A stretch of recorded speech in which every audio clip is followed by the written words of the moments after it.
Strait of Hormuz, 3:47 in the morning.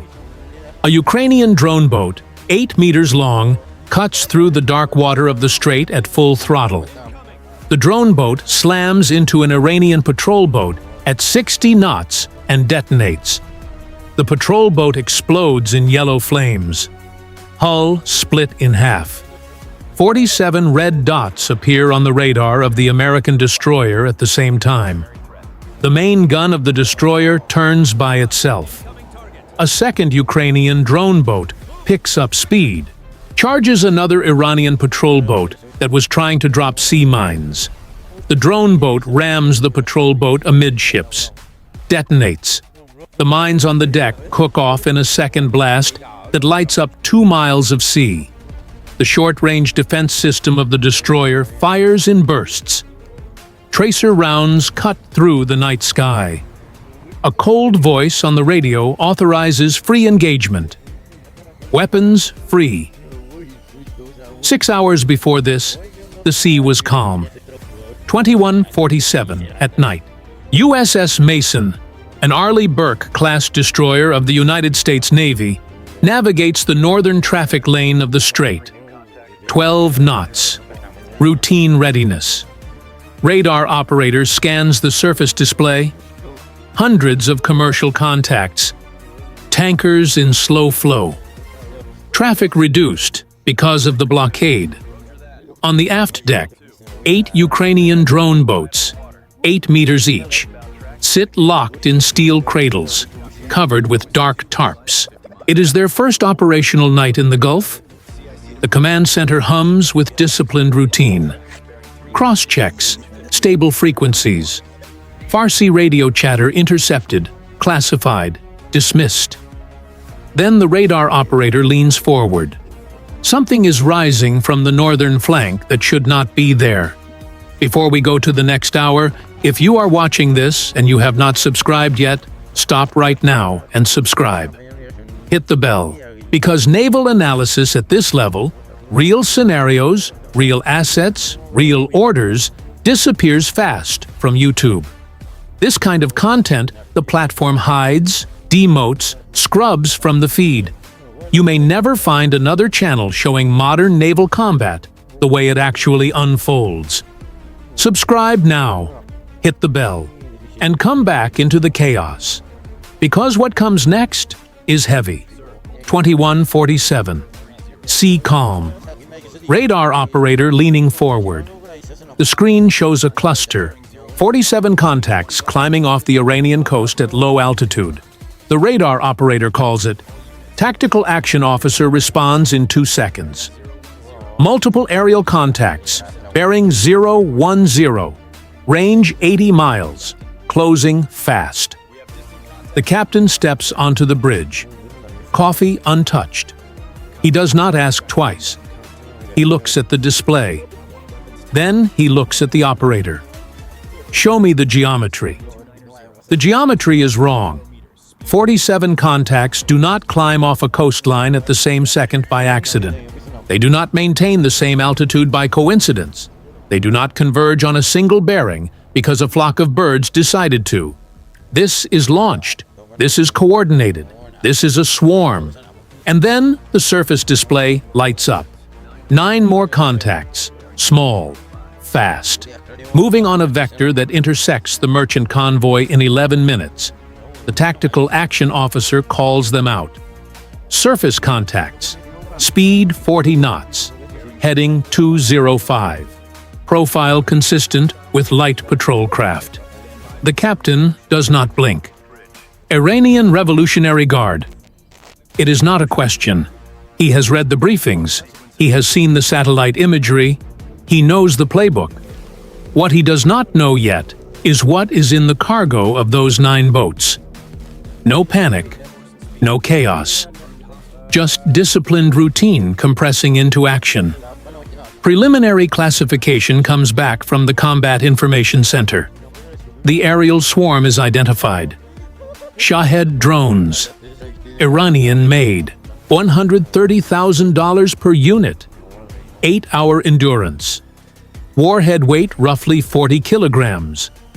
the same drones the Russians have been launching at Ukrainian cities for 3 years. The captain picks up the secure line to 5th Fleet Command in Bahrain. He requests rules of engagement.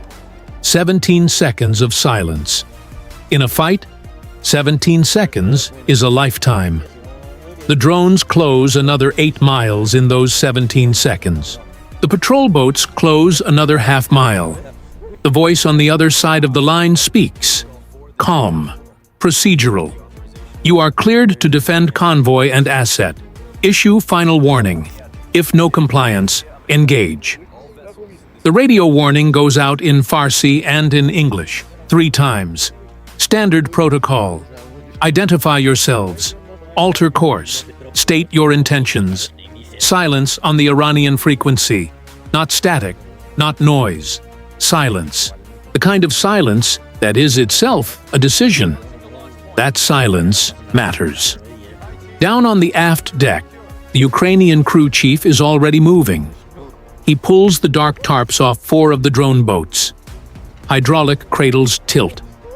The 8-meter hulls slide into the dark water without a splash. 2 of the boats carry 600 kilograms of explosives in the bow. Kamikaze configuration, the same loadout that sank Russian ships in the Black Sea for 3 years. 2 more carry a different payload. Twin rails, 2 air-to-air missiles each, mounted low behind the cockpit. The missiles are American Sidewinders, the same kind a fighter jet carries under the wing.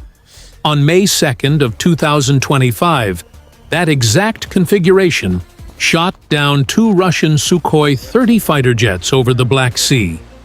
The first time in history a naval drone destroyed a manned combat aircraft. Tonight, the Sidewinders are not for jets. They are for the Shahed swarm. The drone boats, also called naval drones, receive coordinates through the data link from the destroyer's combat system. They pick up speed in silence. The captain sees the icons appear on his tactical display. 4 friendly surface contacts. 2 on intercept course with the lead Iranian patrol boats. 2 holding position. Air defense lane. He nods once. Distance shrinking. Iranian patrol boats at 4 miles. 3.5. 3. The radar operator reads it out in a flat voice. No urgency, no drama. Just numbers. The Shahed drones are at 50 miles and closing at 180 knots. The radio warning is repeated. Shorter this time, firmer. Last call. The Iranians do not answer. That silence again. Heavier now. The captain orders the helicopter into the air. An American naval combat helicopter spins up on the aft pad.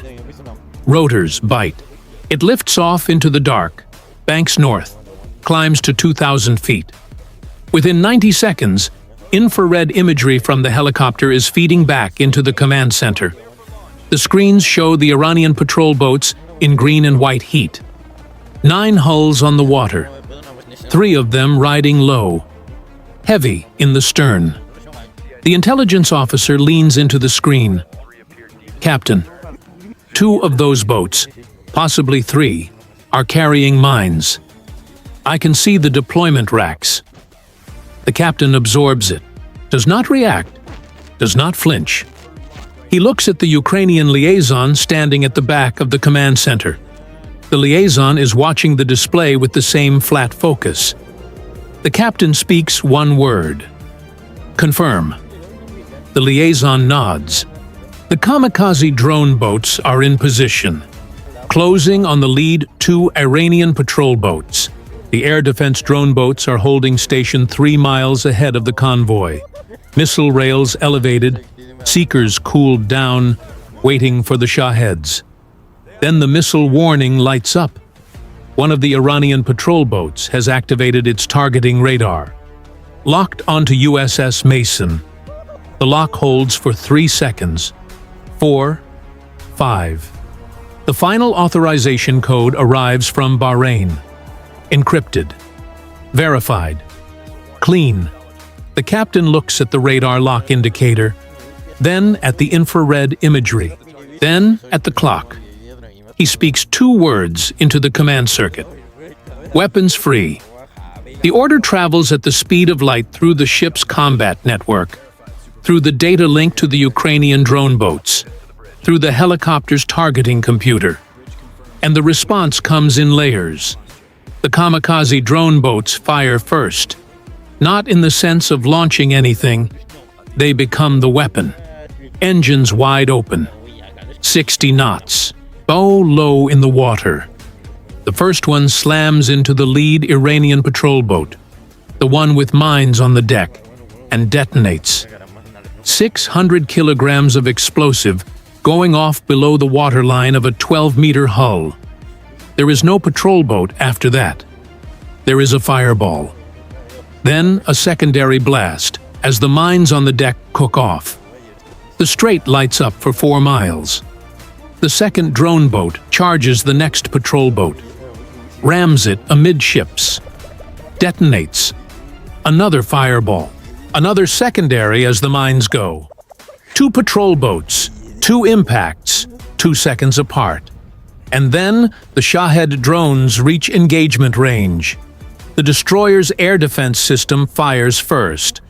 Surface-to-air missiles climbing in pairs. 16 Shaheds drop from the swarm in the first 90 seconds. Then the air defense drone boats open up. From sea level, 2 missile rails rise into firing position. Sidewinders launch. 1, 2, 3, 4. The seekers lock onto the heat signature of the Shahed propellers. Each missile finds a drone. Each drone disintegrates in the dark. The short-range defense system of the destroyer spins up. Radar-driven, fully automatic. Tracer streams cut the dark sky in long white arcs. 6 more Shaheds vanish. The main gun of the destroyer rotates onto the Iranian patrol boat that still holds radar lock. Fires. Once, twice, 3 times. The patrol boat breaks in half. Layered defense. Ukrainian kamikazes low against the surface. Ukrainian sidewinders mid against the swarm. American missiles high. Short-range guns covering the gaps. Each layer covering what the previous layer let through. They did not fight a ship. They fought a system. And here is where the story has to slow down. Because what you just watched is not history. It is a possibility. But it is a possibility built on facts. On April 27, 2026, President Volodymyr Zelensky announced 3 10-year military agreements. Saudi Arabia, United Arab Emirates, Qatar. He called the package the drone deal. It includes Ukrainian drone boats, the Magura V-7, the Sea Baby, the same drone boats that shot down 2 Russian Sukhoi 30 fighter jets over the Black Sea on May 2nd of 2025. The first time in history that a naval drone destroyed a manned combat aircraft. 201 Ukrainian counter-drone technicians are already deployed across Saudi Arabia, the United Arab Emirates, Qatar, Kuwait, and Jordan. 11 other countries have placed formal orders. And here is the math that changed everything. A Ukrainian drone boat costs $10,000. An Iranian Shahed drone costs $130,000. The math has switched sides. The Strait of Hormuz, closed by Iran since March 4th, has become the stage of a new era of naval warfare. What you just watched is what could happen on the next night a Shahed drone crosses the strait. The Iranian Navy was destroyed in Operation Epic Fury. 150 ships sunk in 38 days. What is left are patrol boats, sea mines, aerial drone swarms. The first operational night of Ukrainian drone boats in the Gulf is a question of when, not if. Back to the strait. Back to USS Mason. The Shahed drones that survived try to retreat. Their speed drops. Formation fractures. The swarm logic that brought them in does not have an exit protocol. They scatter. The remaining Iranian patrol boats, 3 still afloat, turn hard toward the coast, abandoning the mines they were trying to lay. The destroyer does not change course. The 2 air defense drone boats slip back into silence. Engines idle. Missile rails empty. The command center reports it in flat voice. Distance increasing. Contacts withdrawing. The merchant convoy, 14 ships, continues through the strait without altering course. None of them know how close they came. They will read about it in the morning, if they read about it at all.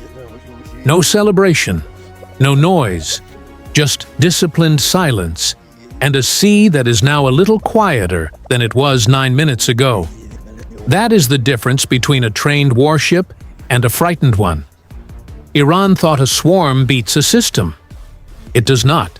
Not when the system costs 1/20th per unit of what the attacker costs.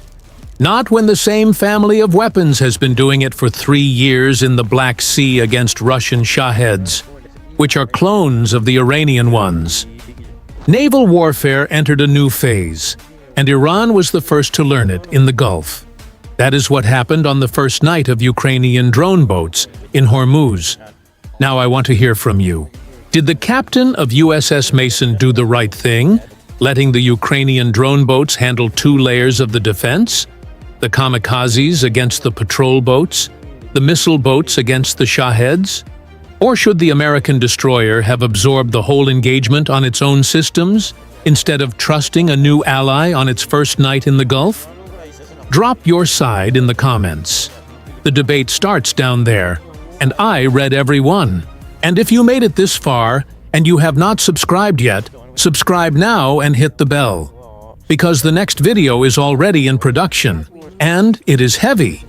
What happens if China decides to test the same asymmetric play in the South China Sea against an American carrier? You will not want to miss it. Subscribe, hit the bell, and see you on the next scenario.